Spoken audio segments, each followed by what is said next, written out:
হযরত উসমান রাদিয়াল্লাহু তাআলা আনহা একবার প্রিয় নবীজির দরবারে হাজির হলেন।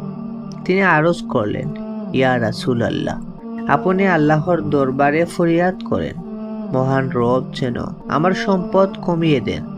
উত্তরে প্রিয় নবী বললেন, আপনি 1 মাস যাবৎ উটের মধ্যে বসে আহার করবেন।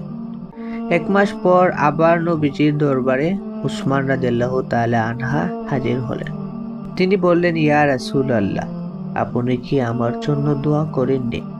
আমার সম্পদ তো আগের থেকে বহুগুণ বেড়ে গেছে। উত্তরে প্রিয় নবী বললেন, আপনি কিভাবে খাবার খেয়েছেন আমাকে বলেন। হযরত উসমান রাদিয়াল্লাহু তাআলা আনহা বলেন, আমি যখন উটের পিঠের উপর বসে খাবার খেতাম, তখন মাঝে মাঝে খাবারের দানা নিচে পড়ে যেত। আমি নিচে নেমে সেই খাবার পরিষ্কার করে আবার ভক্ষণ করতাম।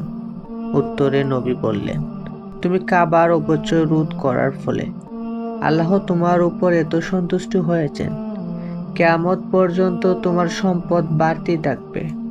অথচ আমরা প্রতিদিন কত খাবার অপচয় করি, যার জন্যই আমাদের এত অভাব অনটন।